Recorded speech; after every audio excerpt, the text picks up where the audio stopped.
ಹರಿಹಿ ಓಂ ಬಂಧುಗಳೇ, ನೀವು ನೋಡ್ತಾ ಇದ್ದೀರಾ ನಮ್ಮ RK TV. ನಾನು ರಾಮಕೃಷ್ಣ ನಾಯ್ಕ್.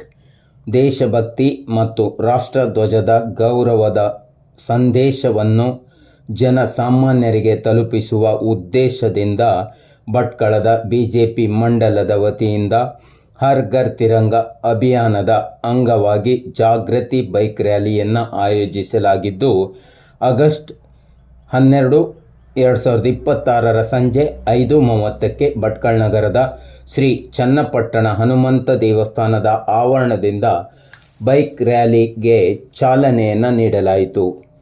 ಕಾರ್ಯಕ್ರಮದ ಸಂದರ್ಭದಲ್ಲಿ ಮಾತನಾಡಿದ ಮುಖಂಡರು, ಪ್ರತಿಯೊಬ್ಬ ನಾಗರಿಕರು ದೇಶಭಕ್ತಿಯ ಸಂಕೇತವಾದ ರಾಷ್ಟ್ರಧ್ವಜಕ್ಕೆ ಗೌರವ ನೀಡಬೇಕು ಹಾಗೂ ಹರ್ ಘರ್ ತಿರಂಗ ಅಭಿಯಾನದಲ್ಲಿ ಸಕ್ರಿಯವಾಗಿ ಭಾಗವಹಿಸಬೇಕು ಎಂದು ಸಾರ್ವಜನಿಕರಲ್ಲಿ ಮನವಿ ಮಾಡಿದರು.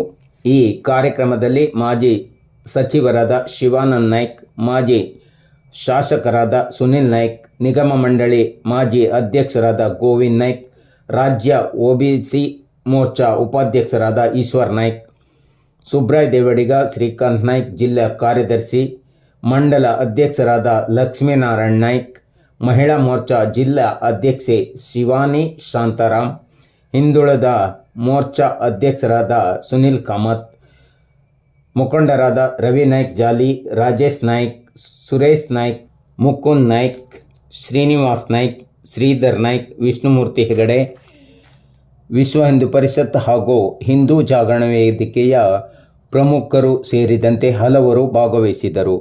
ಇದೇ ವೇಳೆ ಶ್ರೀನಿವಾಸ್ ನಾಯ್ಕ್ ಸ್ವಾಗತ ಭಾಷಣ ಮಾಡಿದರು. ಶ್ರೀಕಾಂತ್ ನಾಯ್ಕ್ ಪ್ರಾಸ್ತಾವಿಕ ಭಾಷಣ ಮಾಡಿದರು. ಶಿವಾನಂದ್ ನಾಯ್ಕ್, ಸುಬ್ರಾಯ್ ದೇವಡಿಗ, ಗೋವಿಂದ್ ನಾಯ್ಕ್ ಅವರು ಸಭೆಯನ್ನು ಉದ್ದೇಶಿಸಿ ಮಾತನಾಡಿದರು. ಸಭೆಯ ನಂತರ ಶ್ರೀ ಚನ್ನಪಟ್ಟಣ ಹನುಮಂತ ದೇವಸ್ಥಾನದಿಂದ ಬೈಕ್ ರ್ಯಾಲಿ ಆರಂಭಿಸಿ ರಾಷ್ಟ್ರಧ್ವಜವನ್ನು ಹಿಡಿದು ದೇಶಭಕ್ತಿಯ ಘೋಷಣೆಗಳೊಂದಿಗೆ ಸಾಗಿದ ರ್ಯಾಲಿಯು ಹೂವಿನಪೇಟೆ, ಆಸರ್ಕೇರಿ, ಸೋನಾರ್ಕೇರಿ, ಬಂದರ್ ರೋಡ್, ಭಟ್ಕಳ ಮುಖ್ಯ ವೃತ್ತ, ಅಲ್ಲಿಂದ ಹಳೆ ಬಸ್ ಸ್ಟ್ಯಾಂಡ್, ಕಳಿ ಹನುಮಂತ ದೇವಸ್ಥಾನ ಹಾಗೂ ಒಡೆರ್ ಮಠ ಮಾರ್ಗವಾಗಿ ಸಂಚರಿಸಿತು. ಬಳಿಕ ಪುನಃ ಶ್ರೀ ಚನ್ನಪಟ್ಟಣ ಹನುಮಂತ ದೇವಸ್ಥಾನದ ಆವರಣಕ್ಕೆ ಆಗಮಿಸಿ ಸಮಾಪ್ತಿಗೊಂಡಿತು. ಒಟ್ಟಿನಲ್ಲಿ ಭಟ್ಕಳದಲ್ಲಿ ನಡೆದ ಬೈಕ್ ರ್ಯಾಲಿ ರಾಷ್ಟ್ರಭಕ್ತಿ, ಏಕತೆ ಮತ್ತು ದೇಶದ ಮೇಲಿನ ಗೌರವದ ಸಂದೇಶವನ್ನು ಸಾರುವ ಮೂಲಕ ಗಮನವನ್ನು ಸೆಳೆಯಿತು. ನಮ್ಮ RK TV ಸದೃಢ ಸಮಾಜಕ್ಕಾಗಿ ಈ ಕಾರ್ಯಕ್ರಮ ತಮಗೆ ಇಷ್ಟವಾದಲ್ಲಿ ದಯವಿಟ್ಟು ಲೈಕ್ ಮಾಡಿ, ಶೇರ್ ಮಾಡಿ, ಸಬ್ಸ್ಕ್ರೈಬ್ ಮಾಡಿ. ಧನ್ಯವಾದಗಳು.